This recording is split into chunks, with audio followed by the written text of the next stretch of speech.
Hey, everyone, we're going to talk about something a lot of us think about. That moment, deep into your career when you look up and realize maybe it's time for something new.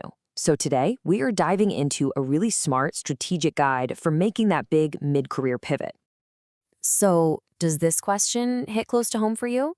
Maybe you're feeling a little burned out, or you've kind of hit a ceiling where you are. Or, hey, maybe there's this new passion that just keeps calling your name. It's that feeling, right?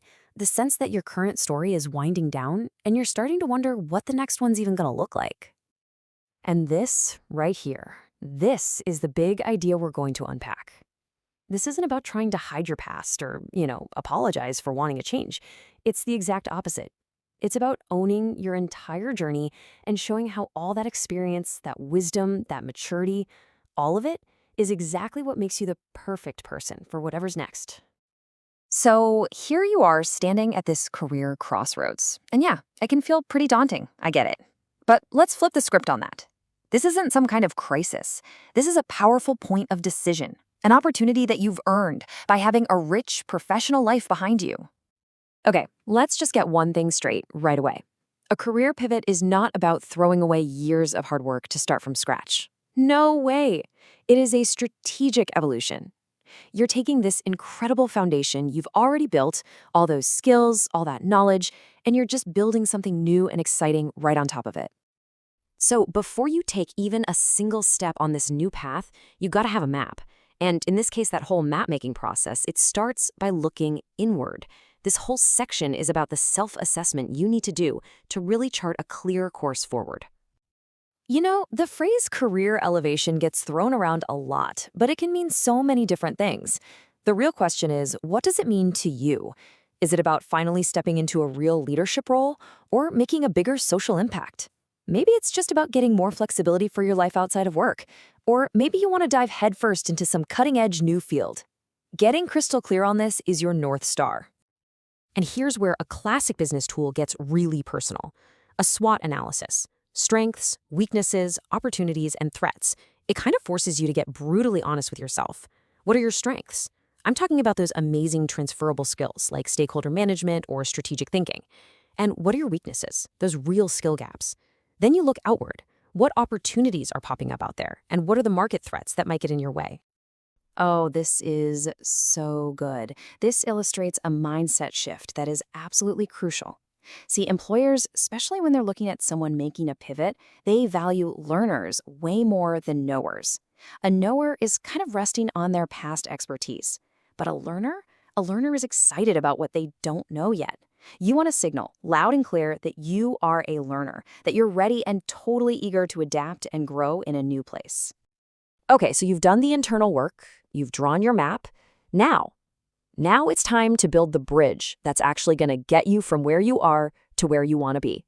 This is all about taking practical, external action. Upskilling is a must, but you have to do it with purpose. I mean, don't just go out and collect random certificates. You have to identify the specific skills your target industry actually needs. Is it a certain piece of software? Is it data literacy? A key certification? Think of these as the planks of your bridge. They show you're serious, and they show you're proactive. You also need to start expanding your network into that new domain. Now, your existing contacts are still valuable, for sure, but you need some new allies. Webinars and alumni events are great, but honestly, the gold standard here is the informational interview. You're not calling to ask for a job, you're just asking for their insight. And you would be amazed at how often those conversations can lead to referrals down the line. All right, now for the really crucial part, how you tell your story. This past, present, future framework is a total game changer in an interview. You start with the past. Here's what I've mastered over the years. Then you move to the present. Here's what I'm actively learning right now to bridge that gap. And then you land on the future. And here's how I'm going to combine all of that to contribute value right here. See, it totally transforms your pivot from some random jump into a really compelling, intentional story of growth. And your resume, it's got to tell that same future-facing story.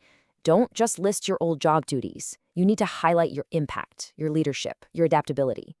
A lot of experts suggest using a hybrid format, one that leads with your functional skills that are relevant to the new role and then gets into your chronological work history.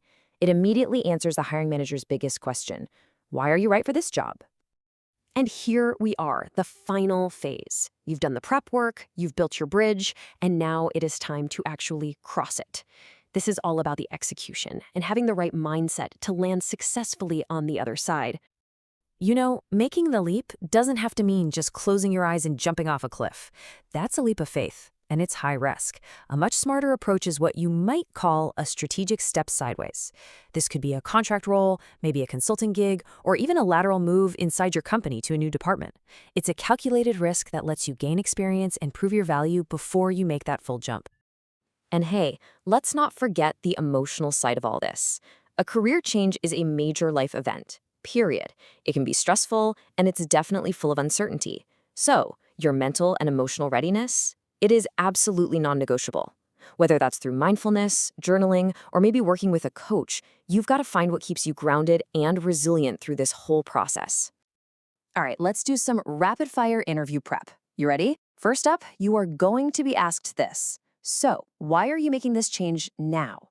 Your answer has to be confident and forward-looking. Remember, it's not about escaping your old job, it's about running toward a new opportunity. Connect it directly back to that career evolution goal you set for yourself. Next up, they'll ask, how will you handle the transition? They want to know you have a plan. So talk about your commitment to learning fast, to seeking out mentors. Maybe you have a 30, 60, 90 days strategy in mind. You just need to show them you've already thought through all the practicalities of getting up to speed. And the final big one, what makes you a fit for this role, even with your limited domain experience? This is your moment. This is where you connect all those transferable skills, you prove you're a learner, and you deploy that incredible past, present, future story. You show them your unique background isn't a liability. It's your most powerful asset. And that, right there, that really is the ultimate takeaway from all of this. You've got to stop thinking of your past experience as some kind of history that you have to explain away or defend. See it for what it truly is, a unique toolkit of skills, perspectives, and resilience that you are now ready to deploy in a brand new, exciting arena. So as we wrap this up, I'll just leave you with this thought. The page in front of you is blank. All the research, all the prep work, that's the ink in your pen. The only question left is, what's the first sentence you're going to write? Thanks so much for tuning in.